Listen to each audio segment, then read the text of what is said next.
বাবা, 10 তারিখ তো এসে গেল।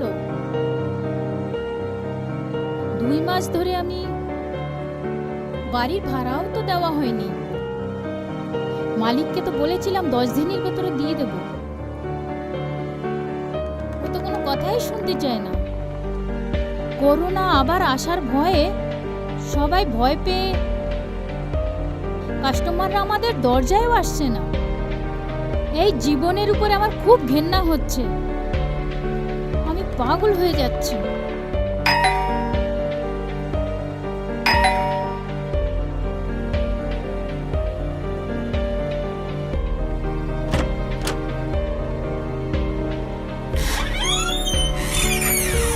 ম্যাডাম, দুধের বিল।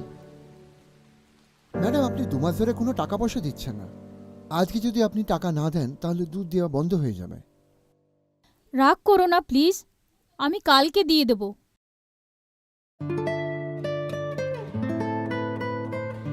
হ্যালো। হ্যালো বেবি, কেমন আছো? আমার কথা ছাড়ো, কিছু হয়েছে নাকি? ফোন করেছে কেন বলো? ও, তুমি কাস্টমার পাঠাচ্ছ না কেন? আমিও সেই জন্যই ফোন করেছিলাম। আমি তোমার ফটোটা একটা কাস্টমারকে দেখিয়েছিলাম, ওর পছন্দ হয়েছে। ও সোজা তোমার বাড়িতেই আসছে। ততক্ষণে ভালো করে সেজেগুজে রেডি থেকো কিন্তু, ঠিক আছে তো? আমার কমিশনটা ভুলে যেও না আবার। ঠিক আছে গণেশ, থ্যাংক ইউ। তুমি একটা ভালো খবর দিলে। আমার এখন খুব খারাপ সময় চলছে। বাই।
কে আপনি?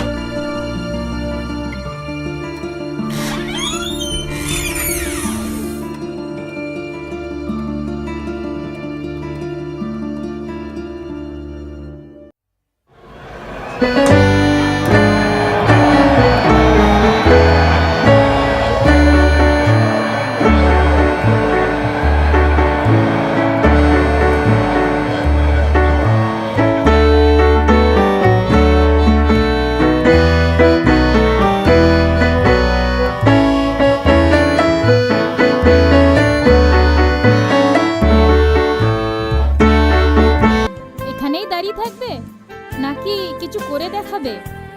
তুমি আমাকে বাইরে দাঁড় করিয়ে আমার কাছ থেকে কি এক্সপেক্ট করছো? আচ্ছা, মনে হচ্ছে তোমার খুব গরম লাগছে, খুব ঘেমে যাচ্ছ। ভেতরে আসো।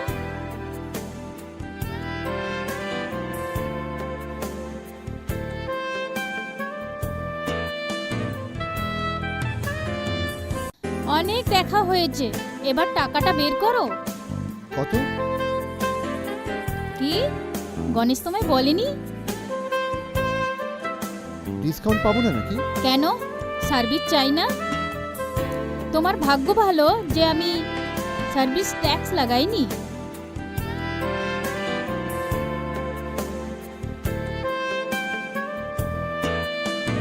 ঠিক আছে, চলো শুরু করো। এত দেরি করো না, কাছে এসো।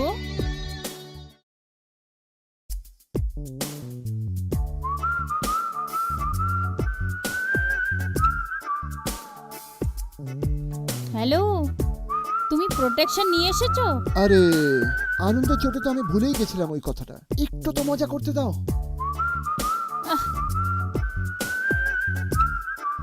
প্রোটেকশন ছাড়া কিছুই হবে না। আমি এসব করতে পারবো না। ছি, 5 মিনিটও কাটেনি, আমার মুডটাই খারাপ হয়ে গেল সব। তার উপর আজকে সানডে, সমস্ত মেডিকেল শপ আর মুদির দোকান তো বন্ধ থাকে আজকে।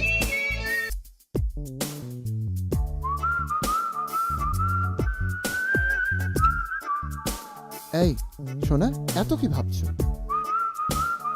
তুমি কেন জানতে চাইছো এসব? মনে হচ্ছে তোমার টেনশন হচ্ছে, তাই জন্য জিজ্ঞেস করলাম। আমাদের মতন লোকের দিনভর অনেক টেনশন থাকে, সেসব কি তোমাকে বলতে হবে? একদমই না। আমি কি জানতে পারি এসব তুমি কেন করছো? তার মানে তোমার যত্ন নেবার মতন কেউ নেই নাকি?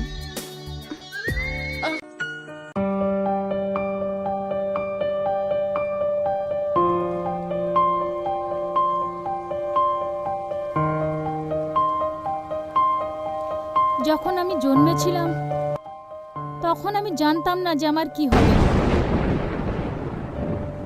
যখন আমি বড় হলাম, আমি কি অবস্থায় যে বড় হয়েছিলাম। কিন্তু জীবনের এইসব মুহূর্তগুলো জীবনে আমায় এখানে টেনে এনেছে।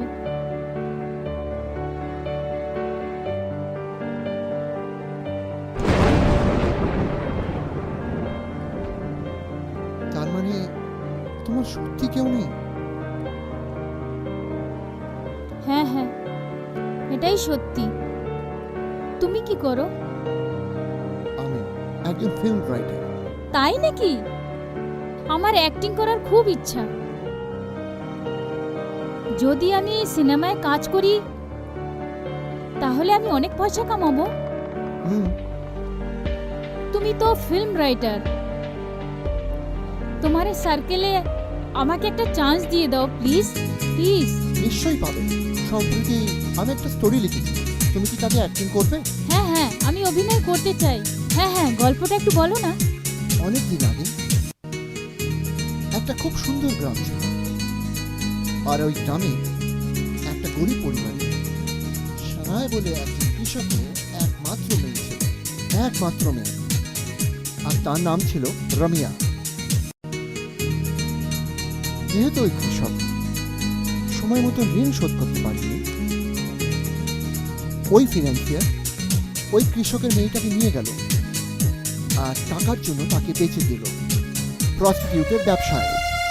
আরে అది কি ఇప్పుడు ভাবছো? వచ్చావు దారికి আর 5 বছর পরেও যেহেতু ওই মেয়েটার কোনো খোঁজ খবর পাওয়া যাচ্ছিল না, কৃষক আত্মহত্যা করে নেয়।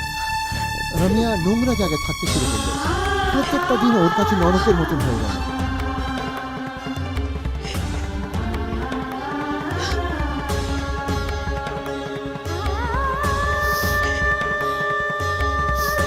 আপনার নামটা কি জানো? আমার নাম হচ্ছে সূর্য।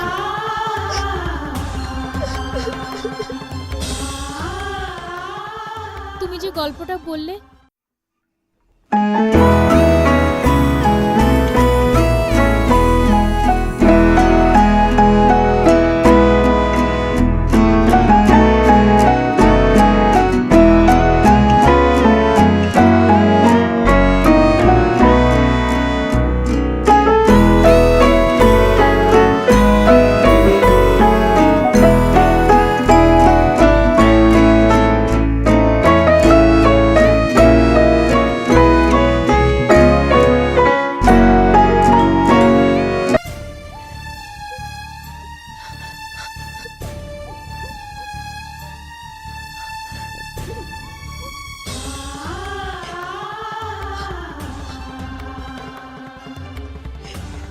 তারপর আমি গণেশের কাছে তোমার ফটো দেখি, তোমার ব্যাপারে জিজ্ঞাসাবাদ করি এখানে আসার আগে।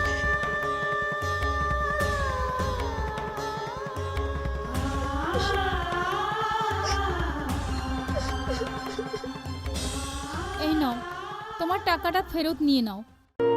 সার্ভিস না দিয়ে আমি কোনোদিন কারোর থেকে পয়সা নেই না। এই টাকাটা তুমি রাখো, এই টাকাটা তোমার দরকার। চিন্তা করো না, কোনো সার্ভিস না নিয়ে আমি কোনো টাকা দিই না। তুমি হলে আমার সিনেমার হিরোইন, আর এটা অ্যাডভান্স ভেবে রেখে দাও। সরি, আমাকে এবার যেতে হবে।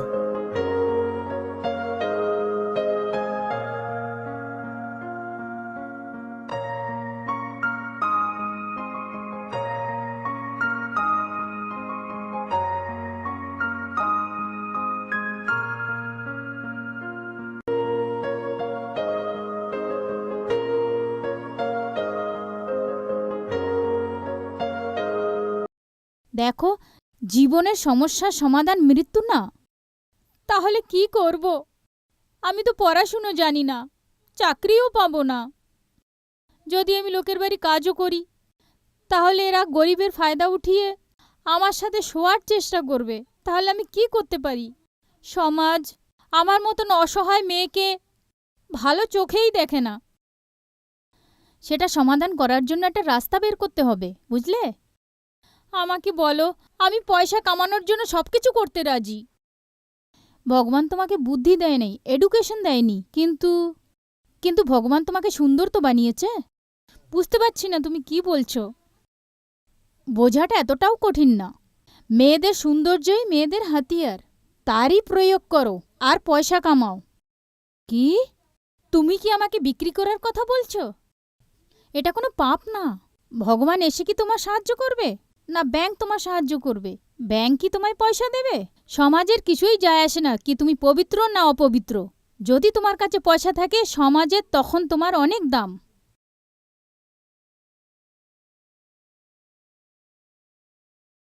তোমার উপার্জনের জন্য এই কাজটা তো তোমাকে করতেই হবে। জীবনে পয়সা খুবই দরকার। এখনো এত কি ভাবছিস? এত চিন্তা করো না, আমি তো আছি তোমার কাছে।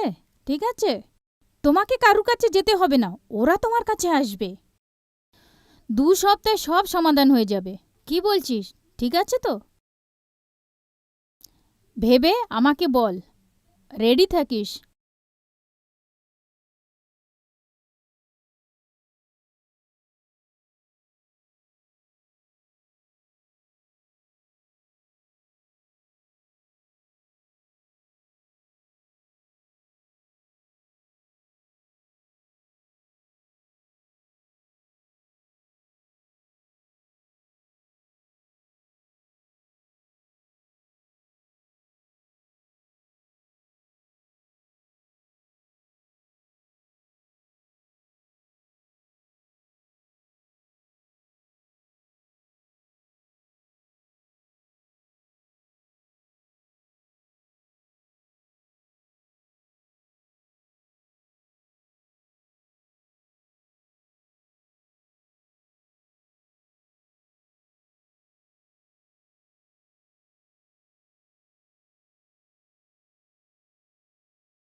হ্যাঁ, আমি তোমায় পরে ফোন করছি।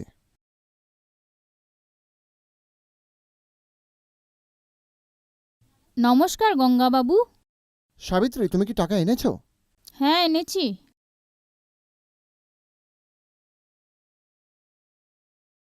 এই নিন টাকা।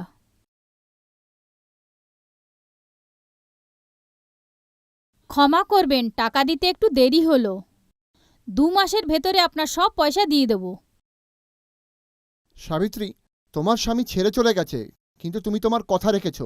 সাব্বাস। আবার দেখা হবে গঙ্গাবাবু।